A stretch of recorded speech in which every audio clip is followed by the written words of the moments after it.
وَلَقَدْ يَسَّرْنَا الْقُرْآنَ لِلذِّكْرِ فَهَلْ مِن مُّدَّكِرٍ.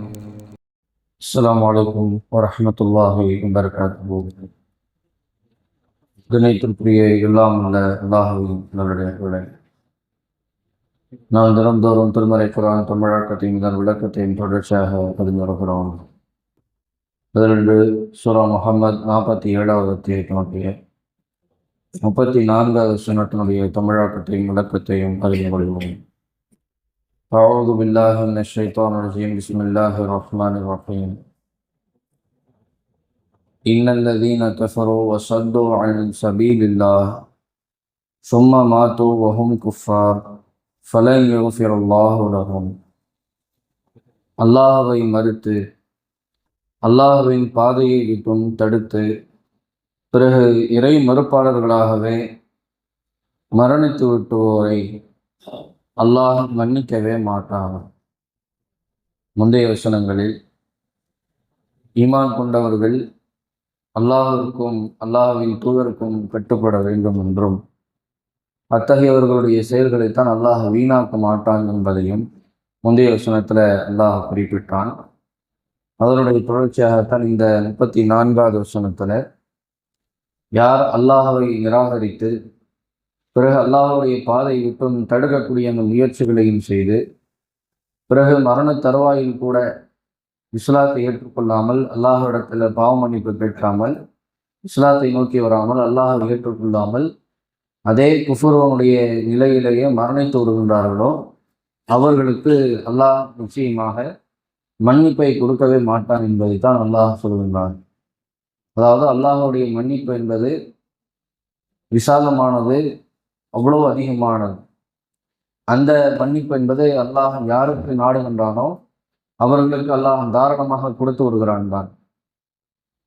குஃபுர் காரியத்தையும் பல பாவமான குற்றமான காரியங்களையும் செய்துவிட்டு பிறகு மௌத்திற்கு முன்பாக அதற்காக அல்லாஹ்விடத்தில் மனமுருகி பாவ மன்னிப்பு கேட்டு திருந்தி அல்லாஹை நோக்கி மீண்டு விட்டால் அல்லாஹ் அவர்களுடைய பாவங்களை நிச்சயமாக மன்னிக்கக்கூடியவனாகத்தான் இருக்கின்றான். எப்போது அல்லாஹ் ரப்பல் ஆலமீன் மன்னிப்பின் வாசல்களை அடைத்து விடுகின்றான் என்றால் மரண தருவாயில, சக்கராத்தினுடைய நிலையில, மரணம் வரக்கூடிய அடுத்த நொடியில, அந்த சமயத்தில் அல்லாஹ்விடத்துல பாவமன்னிப்பு கேட்பது, அந்த பாவமன்னிப்பினுடைய வாசல் அங்கேதான் அடைக்கப்படுகிறது. இதற்கு ஒரு பொருத்தமான உதாரணம் தான் அல்லாஹ் குர்ஆனில் ஃபிரௌனுடைய வரலாற்றை பற்றி நமக்கு குறிப்பிட்டு காட்டுகின்றான்.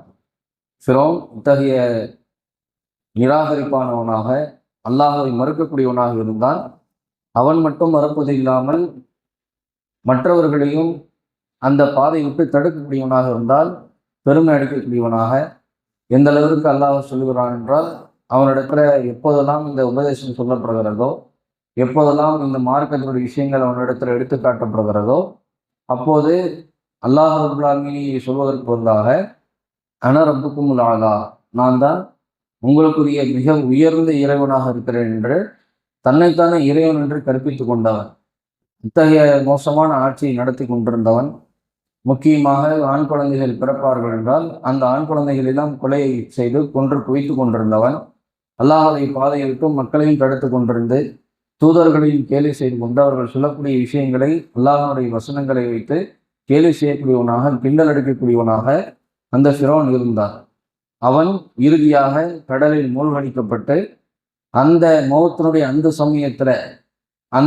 சமயத்தில் அல்லாஹ்விடத்துல சொன்னான், நான் இந்த மூசா மற்றும் ஹாரூன் அலைஹிஸ்ஸலாமுடைய இறைவனை நான் ஏற்றுக்கொள்கிறேன் என்று. அந்த சமயத்தில் ஃபிரௌன் இஸ்லாத்தை ஏற்றுக்கொண்டு ஈமானிய விஷயங்களை வெளிப்படுத்தக்கூடியவனாக இருந்தான். அப்போது அல்லாஹ் அவனுக்கு சொல்வென்றால், நீ இதுக்கு முன்னாடி வரைக்கும், இந்த நிமிஷத்துக்கு முன்னாடி வரைக்கும் மாறு செய்து கொண்டிருந்தால் இப்போது நீ ஏற்றுக்கொள்கிறாய், இப்போ இந்த ஈமானி நம்பிக்கை உனக்கு வருகிறதா என்று அல்லாஹ் அந்த ஈமானி நம்பிக்கையை நிராகரித்து விட்டு பாவமன்னிப்பின் வாசலை அப்போவே அல்லாஹ் தடுத்து விட்டான்.